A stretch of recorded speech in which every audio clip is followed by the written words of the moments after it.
কুরবানির গোশত বিধর্মীকে দেওয়া যাবে কিনা, মোরগ কুরবানি করা যাবে কিনা, এক পশুতে শরিকের সংখ্যা কত, কাজের লোককে কুরবানির গোশত খাওয়ানো যাবে কিনা, কুরবানির পশুতে আকিকা করা সেটার বিধান কি, কুরবানির পশু চুরি হয়ে গেলে বা মরে গেলে তাহলে কি করা হবে, গর্ভবতী পশুর কুরবানির বিধানটা আসলে কি হবে, কুরবানির গোশত 3 দিনের অধিক জমিয়ে রাখা জায়েজ, গোশত চর্বি বিক্রি করা যাবে কিনা, অন্য পশুর সামনে জবাই করা যাবে কিনা। আসসালামু আলাইকুম রহমতুল্লাহ, বিসমিল্লাহ, আলহামদুলিল্লাহ, সালাতু ওয়াসসালামু আলা রাসূলিল্লাহি ওয়া বাদ। সম্মানিত দর্শক শ্রোতা, আমরা কুরবানির মাসাইল নিয়ে আলোচনা করছিলাম, চলুন শুরু করা যাক। কুরবানি করার জন্য প্রথমে যে প্রশ্নটা আসে সেটি হচ্ছে কার উপর কুরবানি ওয়াজিব। তো এই প্রশ্নের উত্তরটা হচ্ছে প্রাপ্তবয়স্ক সুস্থ মস্তিষ্ক সম্পন্ন প্রত্যেক মুসলিম নরনারী যে 10 জিলহজ ফজর থেকে 12 জিলহজ সূর্যাস্ত পর্যন্ত সময়ের মধ্যে প্রয়োজনের অতিরিক্ত নেশাব পরিমাণ সম্পদের মালিক হবে, তার উপর কুরবানি করা ওয়াজিব। টাকা পয়সা, সোনা রূপা, অলংকার, বসবাস ও খোরাকির প্রয়োজনে আসে না এমন জমি, প্রয়োজন অতিরিক্ত বাড়ি, ব্যবসায়িক পণ্য ও অপ্রয়োজনীয় সকল আসবাবপত্রে কুরবানি নেশাবের ক্ষেত্রে হিসাবযোগ্য হবে। আর নেশাব হলো স্বর্ণের ক্ষেত্রে 7.5 ভরি এবং রূপার ক্ষেত্রে 52.5 ভরি।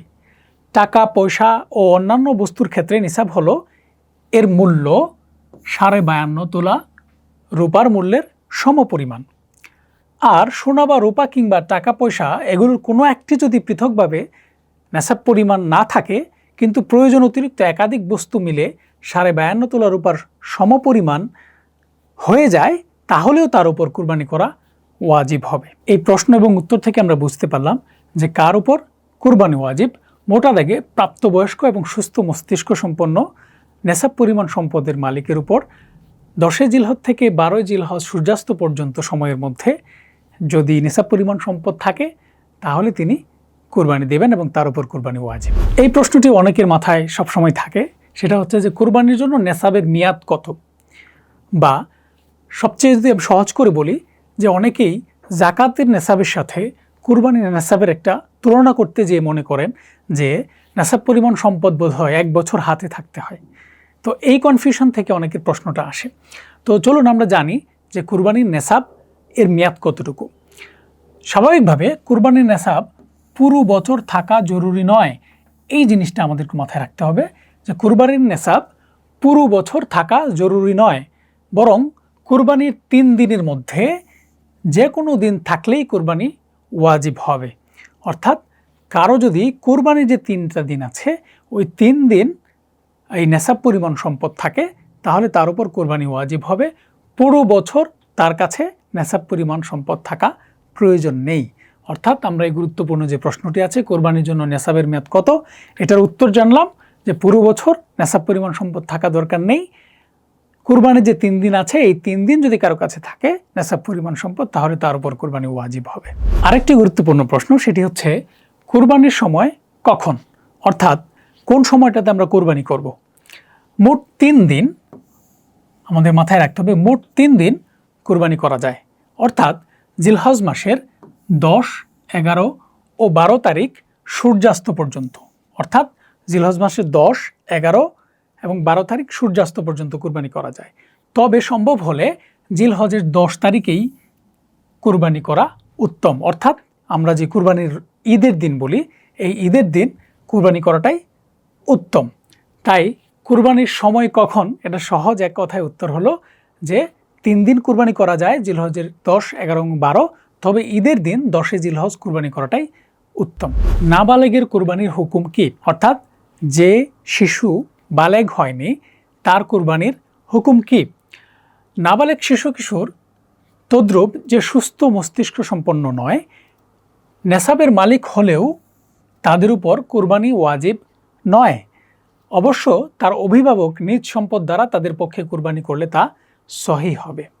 অর্থাৎ আমরা বুঝলাম যে নাবালক শিশু কিশোর যারা আছে এবং যাদের মস্তিষ্কে সমস্যা আছে, যা পাগল যদি আমরা বলতে পারি, সুস্থ মস্তিষ্ক সম্পন্ন নয়, সেই ব্যক্তি যদি বা সেই শিশুরা যদি, সেই নাবালেগ যদি নেশাবের পরিমাণ সম্পদের মালিকও হয় তার উপর কুরবানি ওয়াজিব হবে না।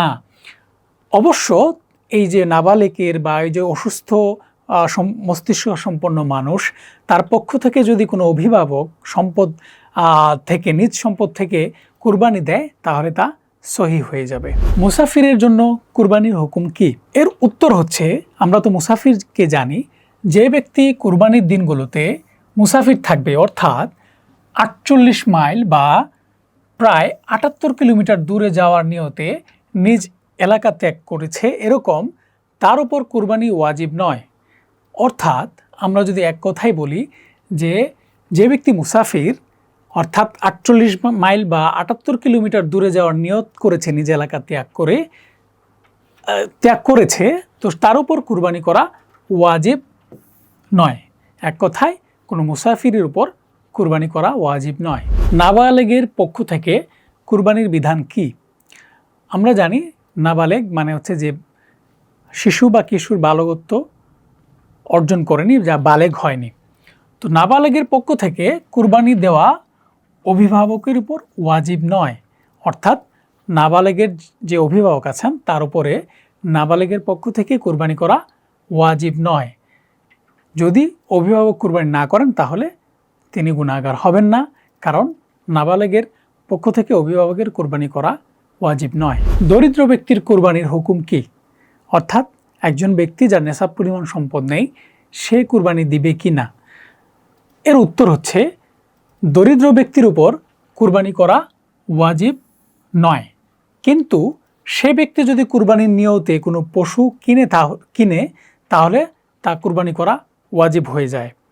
এক কথায় কোনো দরিদ্র ব্যক্তির উপর নেশাব পরিমাণ সম্পদের মালিক নয়, তার উপর কুরবানি করা ওয়াজিব নয়, কিন্তু সে ব্যক্তি যদি কুরবানির নিয়তে কোনো পশু কিনে ফেলে তাহলে কিন্তু তার উপর সেটা ওয়াজিব হয়ে যাবে। আশা করি বুঝতে পেরেছেন। যে সামর্থ্যবান ব্যক্তি কুরবানি করতে না পারলে তার করণীয় কি?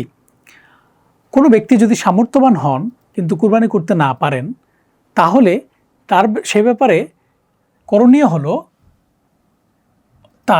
সেই দিনগুলোতে কেউ যদি কুরবানির দিনগুলোতে ওয়াজিব কুরবানি দিতে না পারে, তাহলে কুরবানির পশু ক্রয় না করে থাকলে তার উপর কুরবানির উপযুক্ত একটি ছাগলের মূল্য সদকা করা ওয়াজিব হবে। অর্থাৎ আমরা বুঝলাম যে কেউ যদি কুরবানি সামর্থ্য থাকার পরেও কুরবানি না করে এবং কুরবানির পশু ক্রয় করে না থাকে, তাহলে তার উপরে একটি ছাগল এর মূল্য সদকা করা ওয়াজিব হবে। কুরবানির উপযুক্ত একটি ছাগল, অর্থাৎ কুরবানি দেয়া যাবে এরকম একটি ছাগলের মূল্য পরিমাণ সদকা করা ওয়াজিব হবে, যদি ওই ব্যক্তি কুরবানির পশু না কিনে থাকে। আর যদি পশু ক্রয় করেছিল কিন্তু কুরবানি করে নাই, তাহলে ওই পশু জীবিত সদকা করে দিতে হবে। অর্থাৎ যেই পশুটা কুরবানির জন্য ক্রয় করা হয়েছিল কিন্তু কুরবানি করা হয়নি, সেটা মানে ওই ব্যক্তির জীবিত অবস্থায় সদকা করে দিতে হবে। প্রথম দিন কখন থেকে কুরবানি করা যাবে, অর্থাৎ কোন সময় থেকে কুরবানি করা যাবে?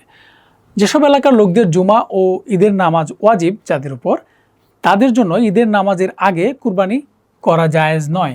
অর্থাৎ ঈদের নামাজের আগে কুরবানি করা যাবে না, পরে করতে হবে। অবশ্য বৃষ্টি বাদল বা অন্য কোনো ওজর যদি থাকে, শরীরে ওজর থাকে, তাহলে প্রথম দিন ঈদের নামাজ না হয়, তাহলে ঈদের নামাজের সময় অতিক্রান্ত হওয়ার পর প্রথম দিনেও কুরবানি করা জায়েজ।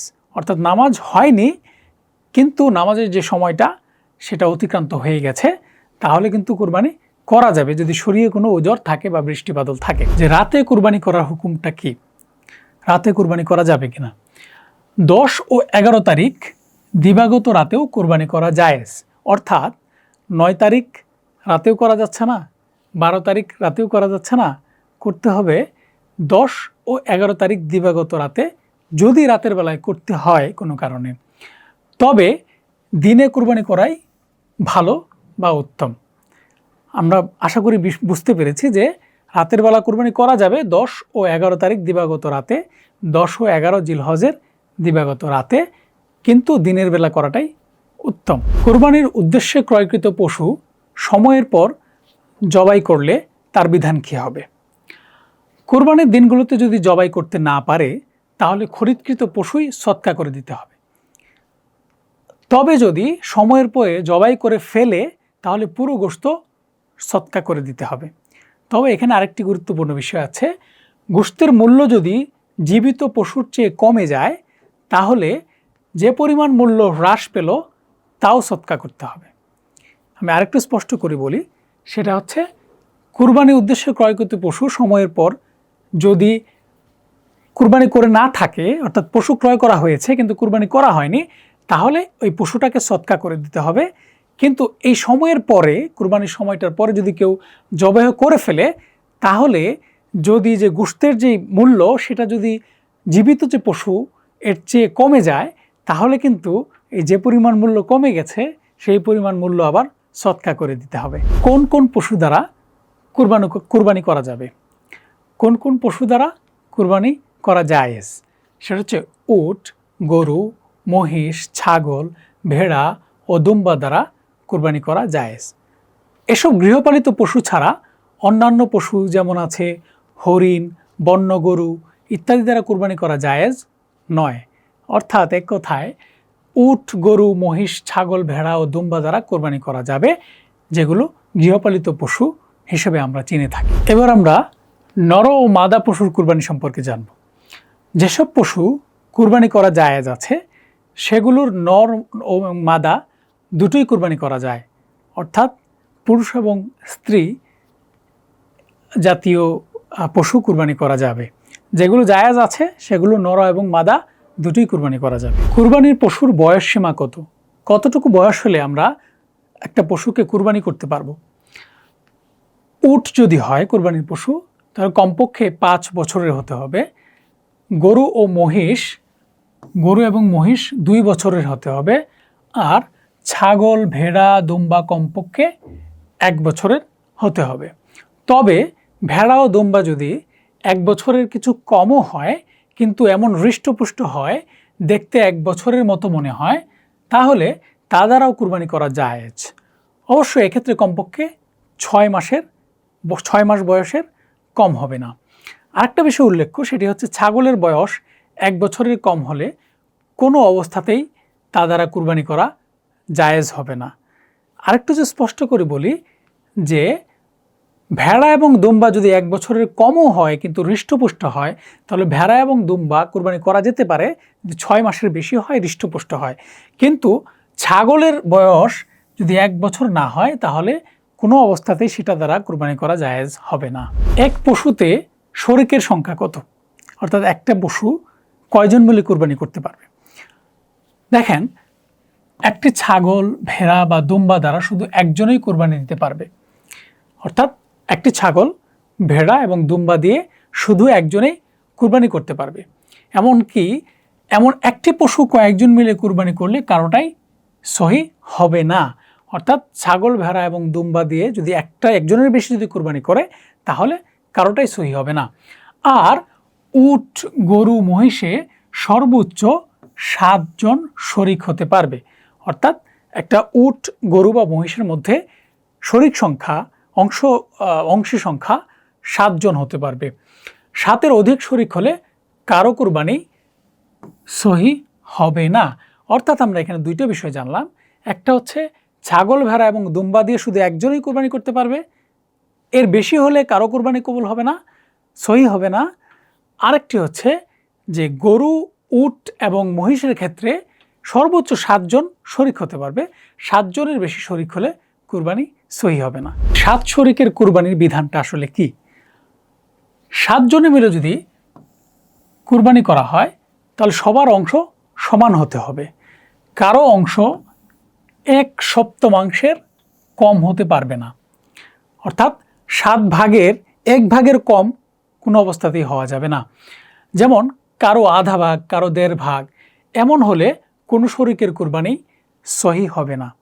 তবে উট, গরু, মহিষ 7 ভাগে এবং 7-এর কমে যে কোনো সংখ্যা, যেমন 2, 3, 4, 5 ও 6 ভাগে কুরবানি করা জায়েজ হবে। যদি আরেকটু স্পষ্ট করে বলি যে 7 ভাগের মধ্যে 1 ভাগেরও কম হবে এমন কেউ শরিক হতে পারবে না। তাহলে কারো কুরবানি হবে না। কিন্তু একটা কুরবানির পশুকে, উট, গরু এবং মহিষকে 7 ভাগে এবং 7-এর কম যে কোনো সংখ্যায় ভাগ করে কিন্তু কুরবানি করা যাবে। কোনো অংশীদারের যদি গলদ নিয়ত থাকে তাহলে সে বিষয়ে কুরবানির হুকুম কি হবে? কেউ যদি আল্লাহ তাআলার হুকুম পালনের উদ্দেশ্যে কুরবানি না করে শুধুমাত্র গোশত খাওয়ার নিয়তে কুরবানি করে, তাহলে সেই ব্যক্তির কুরবানি সহি হবে না। পাশাপাশি তাকে অংশীদার বানালে শরীকের কারো কুরবানি, অর্থাৎ অন্যান্য শরীক আছে তাদেরও কুরবানি কবুল হবে না। তাই অত্যন্ত সতর্কতার সাথে শরীক নির্বাচন করতে হবে। বিষয়টা হচ্ছে যে এমন যদি কেউ হয় যে সে কুরবানি করছে আল্লাহ সন্তুষ্টির উদ্দেশ্যে না, শুধু গোশত খাওয়ার জন্য, এরকম কারো যদি নিয়ত থাকে, এরকম নিয়তে যদি কেউ কুরবানি করে তাহলে তার কুরবানি হবে না। পাশাপাশি এমন ব্যক্তিকে যদি কুরবানি শরীকে রাখা হয় তাহলে অন্যান্য ব্যক্তিদেরও কুরবানি কবুল হবে না। এজন্য অবশ্যই আমাদেরকে সতর্ক থাকতে হবে যেন কুরবানির অংশীজন ব্যক্তি যেন কখনোই এই শুধুমাত্র গোশত খাওয়ার নিয়তে বা দুনিয়াবি কোনো নিয়তে কুরবানি না করে থাকে। কুরবানির পশুতে আকিকার অংশগ্রহণ বা আকিকা করা, সেটার বিধান কি? কুরবানির গরু, মহিষ ও উটে আকিকার নিয়তে শরীক হতে পারবে। এতে কুরবানি ও আকিকা দুটোই সহি হবে। অর্থাৎ কুরবানির যে পশু আছে সেখানে যদি কেউ আকিকার নিয়তে অংশগ্রহণ করে তাহলে কুরবানি এবং আকিকা দুটি সহি হবে। তবে একটা বিষয় আমরা খেয়াল রাখব যে আকিকাটা একটু গুরুত্বপূর্ণ সুন্নাহ। এটা যে নির্দিষ্ট সময় আছে সে সময় করতে পারলেই ভালো। কুরবানির জন্য রেখে দেওয়াটা বা কুরবানির সাথে করার জন্য রেখে দেওয়াটা এটা সুন্নাহসম্মত নয়। আমরা সেটা মাথায় রাখার চেষ্টা করব ইনশাআল্লাহ। কোন ধরনের পশু কুরবানির জন্য উত্তম? কুরবানির পশু হৃষ্টপুষ্ট হওয়া উত্তম। অর্থাৎ আমরা যে কুরবানিটা দিচ্ছি সেই কুরবানির যে পশুটা থাকবে সেই পশুটা যেন একটু দেখতে সুন্দর হয়, তারপর স্বাস্থ্যটা যেন ভালো হয়। অর্থাৎ এক কথায় আমরা স্বাভাবিকভাবে যে জিনিসটা বেশি পছন্দ করি, যে জিনিসটা দেখতে ভালো হয়, সেটাই কুরবানি করার চেষ্টা করব ইনশাআল্লাহ। অর্থাৎ এক কথায় কুরবানির পশুটা যেন হৃষ্টপুষ্ট হয়।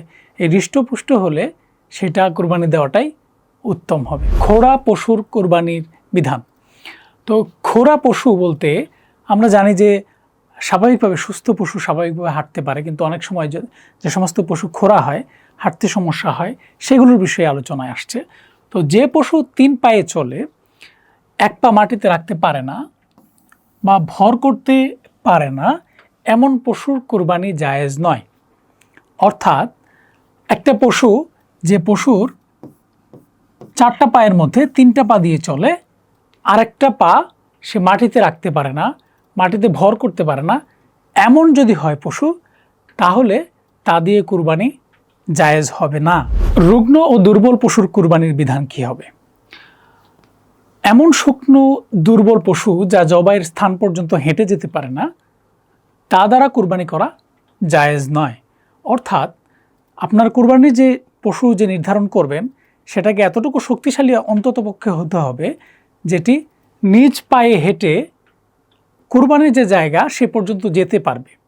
আর যদি সেরকমটা না হয়, খুব বেশি শুকনো হয় এবং দুর্বল হয় যে জবাইয়ের স্থান পর্যন্ত যেতে পারে না, এরকম দুর্বল পশু দিয়ে কুরবানি করা জায়েজ হবে না। দাঁত নেই এমন পশুর কুরবানি।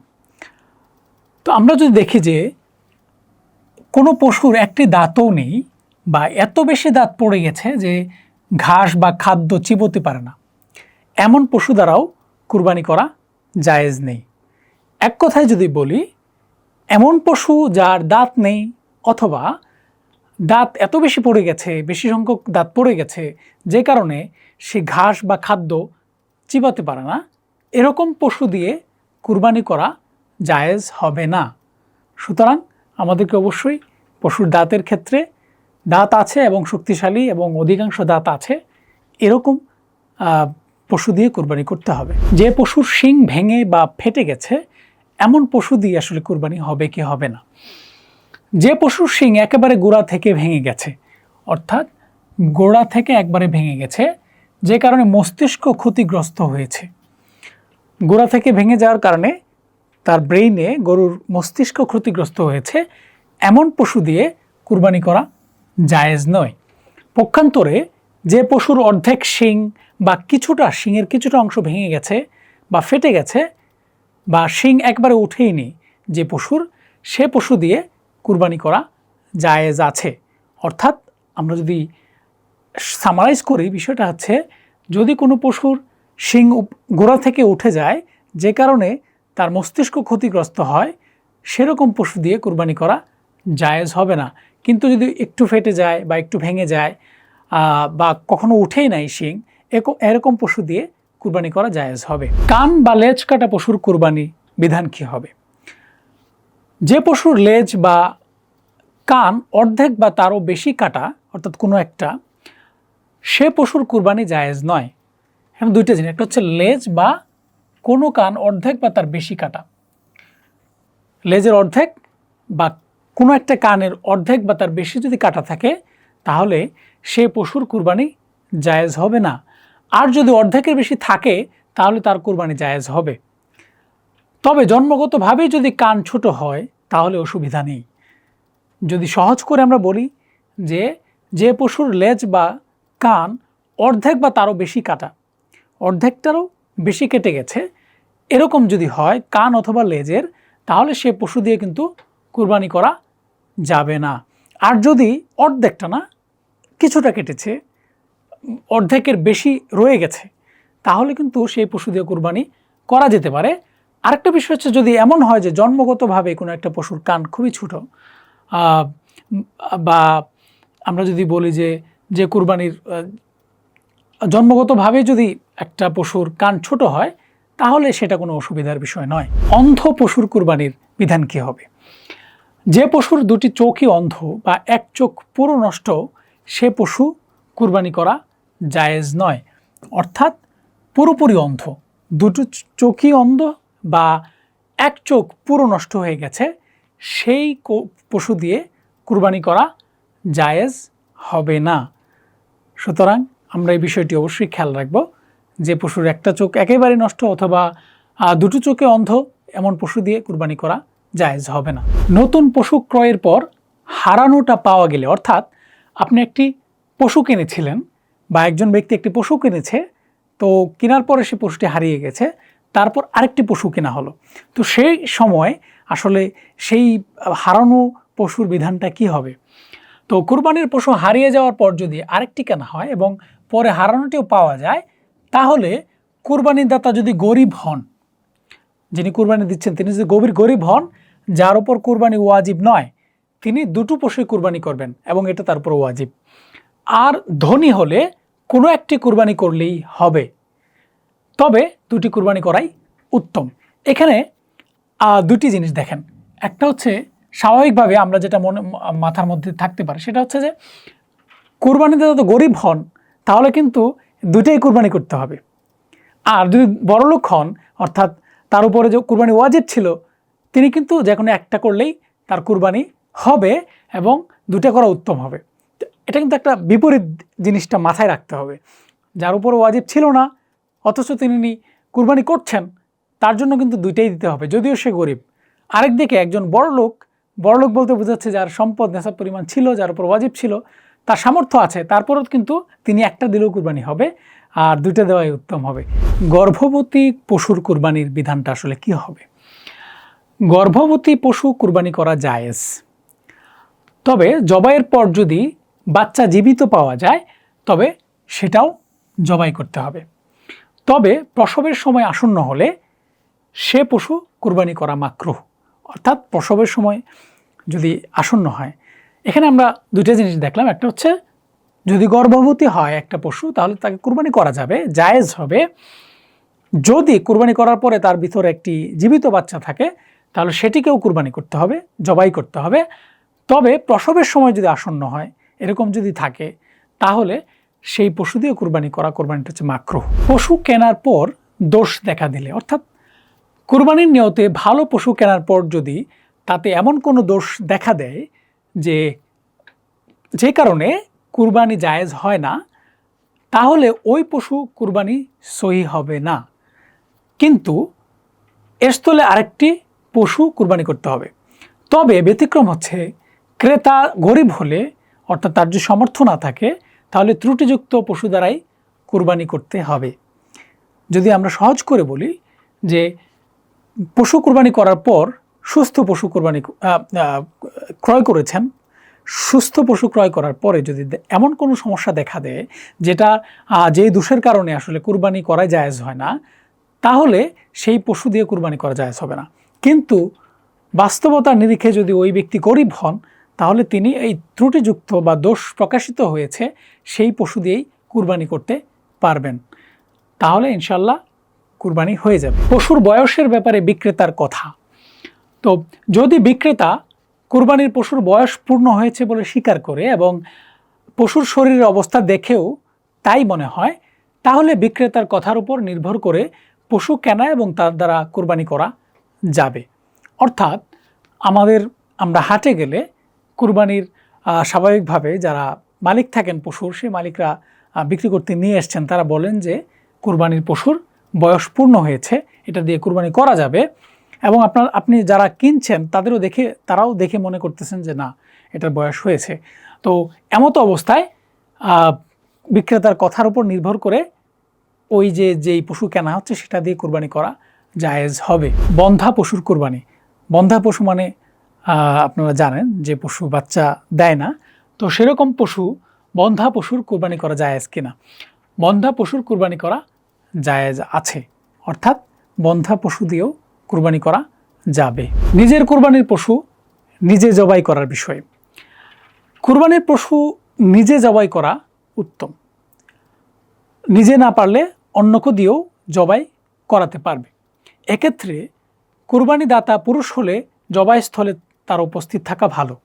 অর্থাৎ কোনো ব্যক্তি কুরবানি করছেন, তো কুরবানির পশু যদি নিজে জবাই করার মতো সক্ষমতা যোগ্যতা থাকে, তাহলে তিনি কুরবানি করবেন, নিজেই জবাই করবেন। নিজে না পারলে অন্য একজনকে দিয়েও কুরবানি করানো যাবে বা জবাই করানো যাবে। তবে কুরবানিদাতা যদি পুরুষ হন এবং জবাইয়ের যে জায়গা আছে সেখানে যদি তার উপস্থিত থাকার সুযোগ থাকে, সেখানে তার জন্য উপস্থিত থাকাটা উত্তম।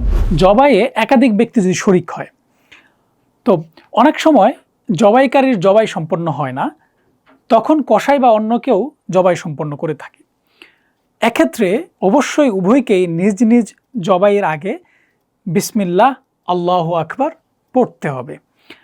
যদি কোনো একজন না পড়ে তবে ওই কুরবানির সহি হবে না বা জবাইকৃত যে পশু আছে সেটিও হালাল হবে না। আপনারা বুঝতে পারছেন যে কোনো একজন জবাই করছেন, সেটা সম্পন্ন হয়নি, আরেকজন গিয়ে সেটা সম্পন্ন করেছেন, সেটা কসাই হোক অন্য কেউ হোক, তখন দুইজনের ক্ষেত্রে অবশ্যই বিসমিল্লাহ আল্লাহু আকবার পড়তে হবে। আর যদি কেউ না পড়ে তাহলে পশু কুরবানি হবে না, পাশাপাশি জবাইকৃত পশু হালাল হবে না। কুরবানির পশু থেকে জবাইয়ের আগে উপকৃত হওয়া যাবে কি যাবে না? কুরবানির পশু কেনার পর বা নির্দিষ্ট করার পর তা থেকে উপকৃত হওয়া জায়েজ নয়। যেমন হাল চাষ করা, আরোহণ করা, পশম কাটা ইত্যাদি। সুতরাং কুরবানির পশু দ্বারা এসব করা যাবে না। যদি করে তবে পশুর মূল্য, হাল চাষের মূল্য ইত্যাদি সৎকা করে দিবে। অর্থাৎ আপনি যে পশুটা কিনেছেন এই কুরবানির জন্য, সেই পশু থেকে কোনো ধরনের আপনি উপকার নিতে পারবেন না। সেটা হোক সেটা দিয়ে হাল চাষ করিয়ে, অথবা তার উপরে আপনি চড়লেন, এমন পশু যেমন উটের উপরে চড়া, অথবা পশম কেটে আপনি বিক্রি করে দেওয়া, এমন যদি কিছু হয় তাহলে কুরবানির পশু দ্বারা এসব করানো যাবে না। বরং যদি কেউ এরকম করে থাকে তাহলে পশমের মূল্য বা হাল চাষ করলে যে পরিমাণ, এটা একটা মূল্য নির্ধারণ করে সদাকা করে দিতে হবে। আরেকটি মজার প্রশ্ন আমাদের সামনে, সেটি হচ্ছে কুরবানির পশুর দুধ পান করা বিষয়ে। কুরবানির পশুর দুধ পান করা যাবে না। যদি জবাইয়ের সময় আসন্ন হয় আর দুধ দহন না করলে পশুর কষ্ট হবে না বলে মনে হয়, তাহলে দহন করবে না। প্রয়োজনে ওলানে ঠান্ডা পানি ছিটিয়ে দেবে, এতে দুধের চাপ কমে যাবে। যদি দুধ দহন করে ফেলে তাহলে তা সদাকা করে দিতে হবে। নিজে পান করে থাকলে মূল্য সদাকা করে দিতে হবে। অর্থাৎ আমরা বুঝলাম যে কুরবানি পশুর দুধ পান করা যাবে না, আর যদি এমন হয় যে কুরবানির পশু দুধ পান করে ফেলেছে, তাহলে এই যে কুরবানির পশু দুধ পান করা হলো সমপরিমাণ মূল্য সদাকা করে দিতে হবে। কোনো শরীকের যদি মৃত্যু ঘটে তাহলে কি হবে? কয়েকজন মিলে কুরবানি করার ক্ষেত্রে জবাইয়ের আগে কোনো শরীকের মৃত্যু হয়ে গেলে তার ওয়ারিশরা যদি মৃতের পক্ষ থেকে কুরবানি করার অনুমতি দেয় তবে তা জায়েজ হয়ে যাবে, নতুবা এই শরীকের টাকা ফেরত দিয়ে দিতে হবে। অবশ্য তার স্থলে, অর্থাৎ যিনি মারা গেছেন তার স্থলে অন্যকে এই কুরবানিতে শরীক করা যাবে। অর্থাৎ আমরা যদি স্পষ্ট করে বলি, সহজ করে বলি যে কুরবানির কোনো শরীক যদি মারা যায় তাহলে আর তার যে ওয়ারিশ আছে তার অনুমতি দিলে কুরবানি করা যাবে, আর যদি অনুমতি না পাওয়া যায় তাহলে শরীকের টাকা ফেরত দিয়ে দিতে হবে। আর ওই জায়গায় যে একজন শরীক ছিল মারা গেছে ওই জায়গায় আরেকজনকে অন্তর্ভুক্ত করা যাবে। কুরবানির পশুর বাচ্চা হলে, কুরবানির পশু বাচ্চা দিলে ওই বাচ্চা জবাই না করে জীবিত সৎকা করে দেওয়াটাই উত্তম। যদি সৎকা না করে তবে কুরবানির পশুর সাথে বাচ্চাকেও জবাই করবে এবং গোশত সদাকা করে দিতে হবে। অর্থাৎ কোনো কুরবানির পশুর যদি বাচ্চা হয় তাহলে বাচ্চাটাকে যদি জীবিত সদাকা করে দেওয়া যায় তাহলে ভালো, আর যদি জীবিত সদাকা না করা হয় তাহলে পশুর সাথেই জবাই করে দিতে হবে। আর পশুর যেই গোশতটা হবে, বাচ্চার যে গোশতটা হবে সেই বাচ্চার গোশতটাও সদাকা করে দিতে হবে। যে মৃতের পক্ষ থেকে কুরবানি করার বিষয়টি, তো মৃতর পক্ষ থেকে কুরবানি করা জায়েজ। মৃত ব্যক্তি যদি ওসিয়ত না করে থাকে তবে সেটি নফল কুরবানি হিসেবে গণ্য হবে। কুরবানির স্বাভাবিক গোশতের মতো তা নিজেরাও খেতে পারবে এবং আত্মীয় স্বজনকেও দিতে পারবে। আর যদি মৃত ব্যক্তি কুরবানি ওসিয়ত করে যায় তবে এর গোশত নিজেরা খেতে পারবে না, বরং গরিব মিসকিনদের মাঝে সদাকা করে দিতে হবে। এখানে দুইটা বিষয়, একটা হচ্ছে যে কুরবানি যেই কোনো মৃত ব্যক্তির পক্ষ থেকে যদি আপনি কুরবানি দেয়া হয়, আপনি যদি দেন তাহলে সেটা স্বাভাবিকভাবেই নফল হিসাবে গণ্য হবে, নফল কুরবানি, এবং এটার যেই মাংস আছে সেটা আপনারা নিজেরাও খেতে পারবেন, পাশাপাশি আত্মীয় স্বজনকে দেওয়া যাবে। কিন্তু মৃত ব্যক্তি যদি আগে ওসিয়ত করে যান তাহলে কিন্তু এই কুরবানির যে গোশত আছে সেটি নিজেরা খাওয়া যাবে না, গরিব মিসকিনদের মাঝে অবশ্যই সদাকা করে দিতে হবে। কুরবানির গোশত 3 দিনের অধিক জমিয়ে রাখা জায়েজ। অর্থাৎ কুরবানির গোশত আমরা অনেকেই মনে করি যে তিন দিনের বেশি রাখা যাবে না, জমিয়ে রাখা যাবে না, এটা ঠিক নয়, বরং কুরবানির গোশত 3 দিনেরও অধিক সময় জমিয়ে রাখা যাবে এবং এটি জায়েজ। কুরবানির গোশত বন্টন সংক্রান্ত প্রশ্ন। তো শরীকে কুরবানি করলে ওজন করে গোশত বন্টন করতে হবে, অনুমান করে ভাগ করা জায়েজ নয়। কুরবানির গোশতের 1/3 গরিব মিসকিনকে, 1/3 আত্মীয় স্বজন ও পাড়া প্রতিবেশীকে দেওয়া উত্তম। অবশ্য পুরো গোশত যদি নিজে রেখে দেয় তাতেও কোনো অসুবিধা নেই।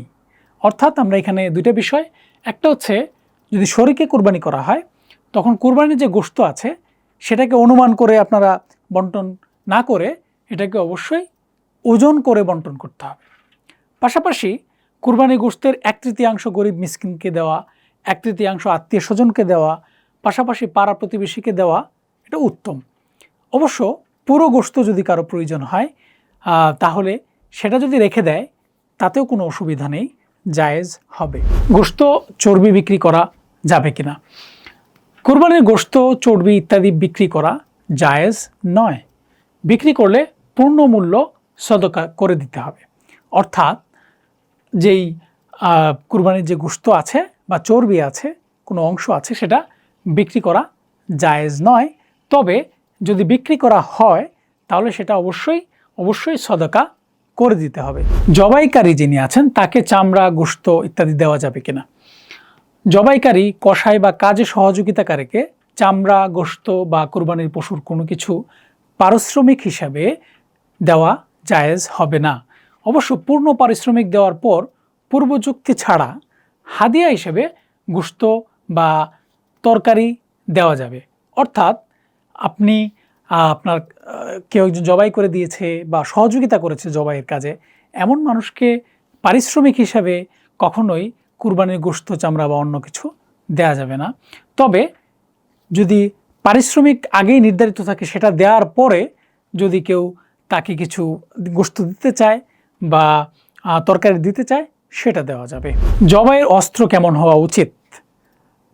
বিষয়টি হচ্ছে ধারালো অস্ত্র দ্বারা জবাই করাটাই উত্তম।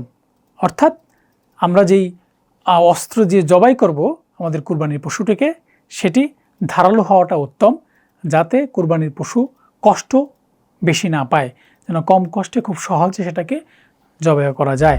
জবাই সংক্রান্ত আরেকটি প্রশ্ন, সেটি হচ্ছে পশু নিস্তেজ হওয়া পর্যন্ত অপেক্ষা করা লাগবে কিনা। হ্যাঁ, জবাইয়ের পর পশু নিস্তেজ হওয়ার আগে চামড়া খসানো বা অন্য কোনো অঙ্গ কাটা মাকরুহ। অর্থাৎ আমাদেরকে উচিত যে এই পশুটা নিস্তেজ হওয়া পর্যন্ত অপেক্ষা করা, আর যদি সেটা না করার আগেই যদি কাটা হয় বা চামড়া খসানো হয় সেটা মাকরুহ হবে। অন্য পশুর সামনে জবাই করা যাবে কিনা, সেটা হচ্ছে এক পশুকে অন্য পশুর সামনে জবাই করবে না। জবাইয়ের সময় প্রাণীকে অধিক কষ্ট না দেওয়া, অর্থাৎ আমরা চেষ্টা করব এক পশুকে অন্য পশুর সামনে যেন জবাই না করি, এতে অন্য পশু কষ্ট পায়। আর জবাইয়ের সময় প্রাণীকে অধিক কষ্ট দেওয়া যাবে না, যথাসম্ভব সহজভাবে তাড়াতাড়ি জবাইটা সম্পন্ন করতে হবে। কুরবানির গোশত বিধর্মীকে দেওয়া যাবে কিনা? হ্যাঁ, কুরবানির গোশত হিন্দু ও অন্য ধর্মাবলম্বীকে দেওয়া জায়েজ আছে। অর্থাৎ কেউ যদি কুরবানির গোশত হিন্দু অথবা অন্য কোনো ধর্মাবলম্বী কোনো মানুষকে দিতে চায় তাহলে সেটা দেয়া যাবে। অন্য কারো ওয়াজিব কুরবানি আদায় করতে চাইলে কিভাবে করতে হবে? সেটি হচ্ছে অন্যের ওয়াজিব কুরবানি দিতে চাইলে ওই ব্যক্তির অনুমতি নিতে হবে, নতুবা ওই ব্যক্তির কুরবানি আদায় হবে না। অবশ্য স্বামী বা পিতা যদি স্ত্রী বা সন্তানের বিনা অনুমতিতে তার পক্ষ থেকে কুরবানি করেন তাহলে তাদের কুরবানি আদায় হয়ে যাবে, তবে অনুমতি নিয়ে আদায় করাটা ভালো। অর্থাৎ কারো যদি ওয়াজিব কুরবানি থাকে তাহলে যার উপরে ওয়াজিব আছে তাকে জানিয়ে তার পক্ষ থেকে কুরবানি দেয়া যাবে, কিন্তু না জানিয়ে ওই ব্যক্তির কুরবানিটা যদি দেওয়া হয় তাহলে সেটা আদায় হবে না। তবে স্বামী বা পিতা যদি স্ত্রী অথবা তার সন্তানের পক্ষ থেকে কুরবানি করে তাহলে সেটা আদায় হয়ে যাবে, তবে জানিয়ে দেওয়াটা ভালো। কুরবানির পশু চুরি হয়ে গেলে বা মরে গেলে তাহলে কি করা হবে? কুরবানির পশু যদি চুরি হয়ে যায় বা মরে যায় আর কুরবানিদাতার উপর পূর্ব থেকে কুরবানি ওয়াজিব থাকে তাহলে আরেকটি পশু কুরবানি করতে হবে। যদি গরিব হয় কুরবানিদাতা, যার উপর কুরবানি ওয়াজিব নয়, তার জন্য আরেকটি পশু কুরবানি করা ওয়াজিব নয়। পাগল পশুর কুরবানি, অর্থাৎ যে পশুর মস্তিষ্কে সমস্যা আছে সেরকম পশু। পাগল পশু কুরবানি করা জায়েজ, তবে যদি এমন পাগল হয় যে ঘাস পানি দিলে খায় না এবং মাঠেও চরে না, তাহলে সেটার কুরবানি জায়েজ হবে না। অর্থাৎ পাগল যদি হয় কোনো পশু তাহলে সে পশু দিয়ে কুরবানি করা যাবে, তবে যদি এমন পাগল হয় ঘাস পানি কিছু খায় না এবং মাঠেও চরে না, তাহলে সেটি দিয়ে আসলে কুরবানি করা জায়েজ হবে না। নিজের কুরবানির গোশত খাওয়া যাবে কি না বা এটার ব্যাপারে কি মতামত, সেটা হচ্ছে কুরবানিদাতার জন্য নিজ কুরবানির গোশত খাওয়া মুস্তাহাব। আশা করি বিষয়টা বুঝেছেন। সেটা হচ্ছে যে অনেকেই মনে করে থাকে যে নিজের যে কুরবানি করা যে পশু আছে সেটার গোশত খাওয়া যায় না, বিলিয়ে দিতে হয়।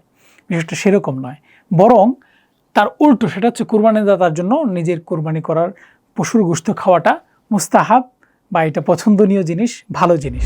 ঋণ করে কুরবানি করা যাবে কিনা? কুরবানি ওয়াজিব এমন ব্যক্তিও ঋণের টাকা দিয়ে কুরবানি করলে ওয়াজিব আদায় হয়ে যাবে।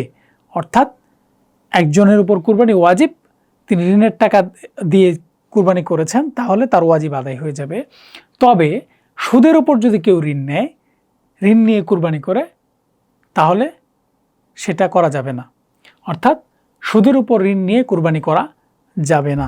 হাজিদের উপর ঈদুল আজহার কুরবানির বিধান, সেটা হচ্ছে যে সকল হাজি কুরবানির দিনগুলোতে মুসাফির থাকবে তাদের উপর ঈদুল আজহার কুরবানি ওয়াজিব নয়, কিন্তু যে হাজি কুরবানির কোনো দিন মুকিম অবস্থায় থাকবে অর্থাৎ মুসাফির থাকবে না এবং সামর্থ্যবান, তাহলে তার উপর ঈদুল আজহার কুরবানি করা জরুরি হবে।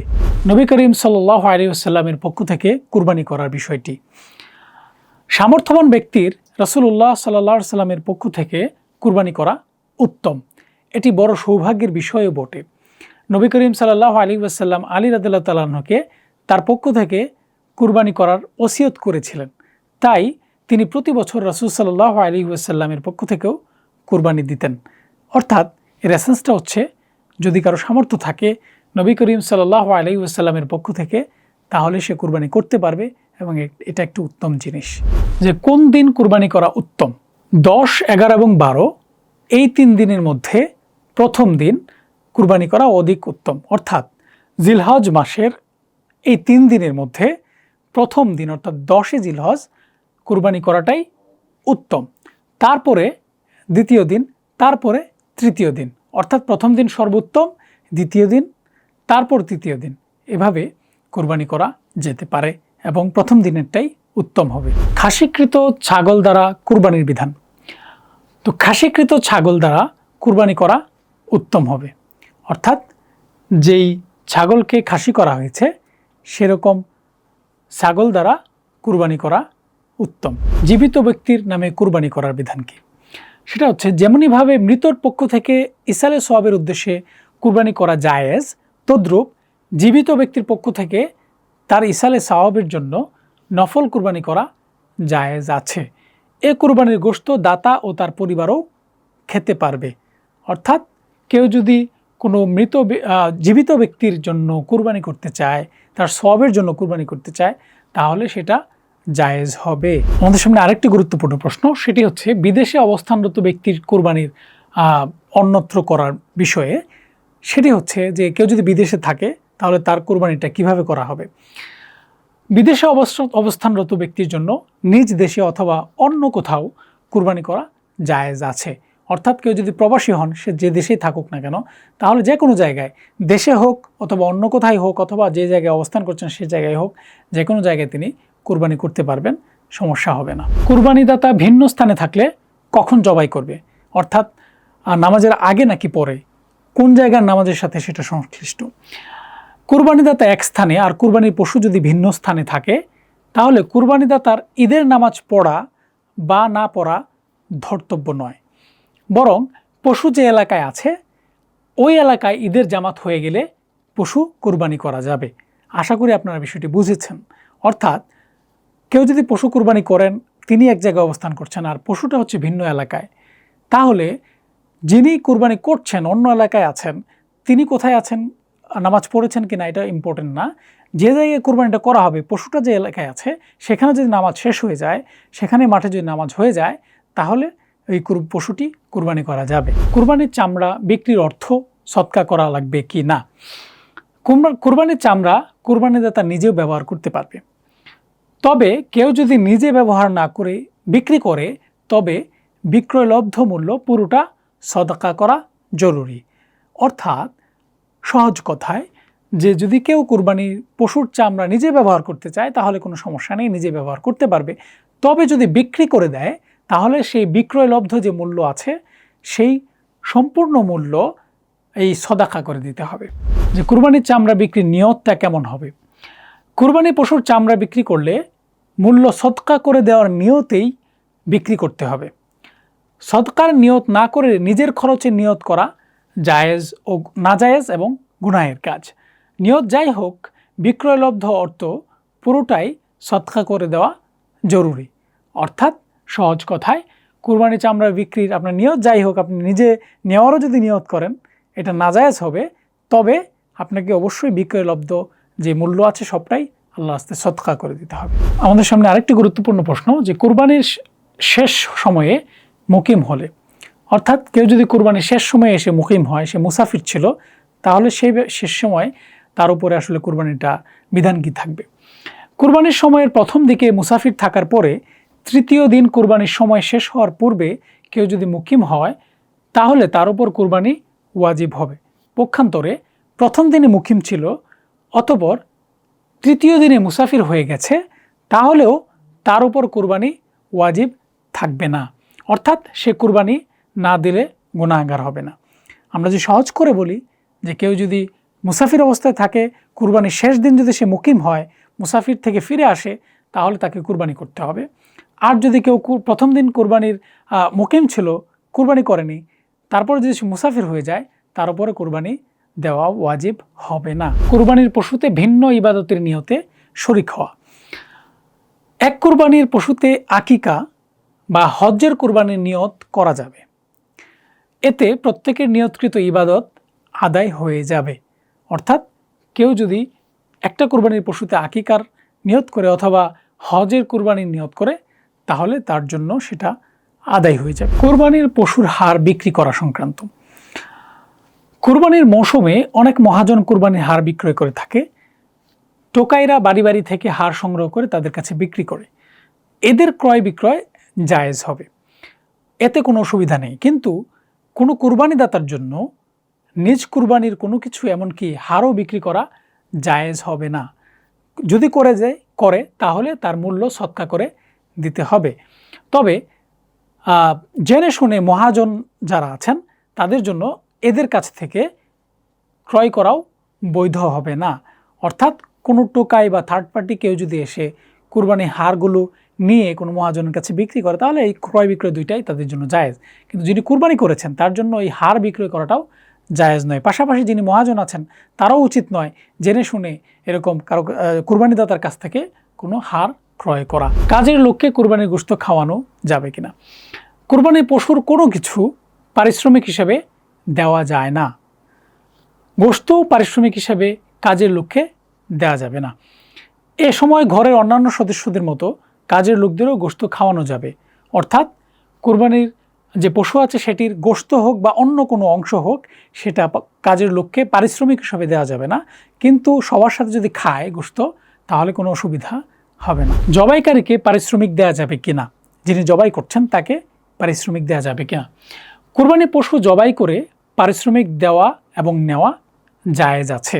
তবে কুরবানির পশুর কোনো কিছু পারিশ্রমিক হিসাবে দেওয়া যাবে না। যদি সহজ করে বলি, যিনি কুরবানি করছেন বা আপনাকে কুরবানি করে জবাই করে দিচ্ছেন পশুটি, তাকে আপনি ইচ্ছে করলে পারিশ্রমিক দিতে পারেন। আবার যিনি জবাই করেছেন তিনিও পারিশ্রমিক নিতে পারেন। তবে খেয়াল রাখতে হবে, পশুর কোনো কিছু, কুরবানির যে পশু আছে সেটার কোনো অংশ দিয়ে এই পারিশ্রমিকটা দেওয়া যাবে না। মোরগ কুরবানি করা যাবে কিনা। কোনো কোনো এলাকায় দরিদ্রদের মাঝে মোরগ কুরবানি করার প্রচলন আছে। এটি নাজায়েজ। কুরবানির দিনে মোরগ জবাই করা নিষেধ নয়, তবে কুরবানির নিয়তে করা যাবে না। খুবই হাস্যকর একটি বিষয় যে কোথাও কোথাও মোরগ কুরবানি করা হয়, এটা আসলে জায়েজ নয়।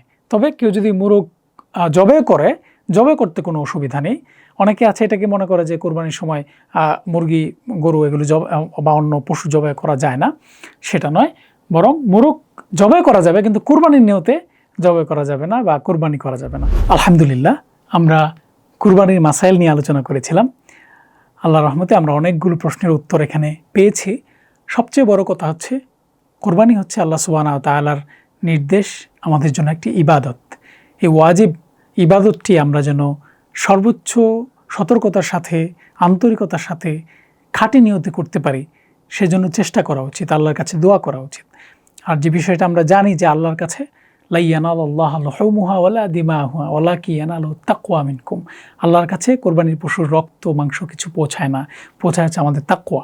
সেজন্য সর্বোপরি আমরা চেষ্টা করব আমরা যেন আমাদের তাকওয়ার সাথে আল্লাহ সন্তুষ্টি অর্জনের উদ্দেশ্যে কোরবানিটা করতে পারি। তাহলে ইনশাআল্লাহ আমাদের যে কোরবানির যে মূল উদ্দেশ্য, আল্লাহ সন্তুষ্টি অর্জন করা, আল্লাহ নৈকট্য লাভ করা, সেটা লাভ করতে পারবো। আমি যে আলোচনা করেছি সেগুলো থেকে আল্লাহ সুবহানাহু ওয়া তাআলা যেন আমাদেরকে উপকৃত করেন, আল্লাহ যেন ভুল ত্রুটিগুলো ক্ষমা করেন। ওয়া আখিরু দাওয়ানা আলহামদুলিল্লাহি রাব্বিল আলামিন। আসসালামু আলাইকুম ওয়া রাহমাতুল্লাহি ওয়া বারাকাতুহু।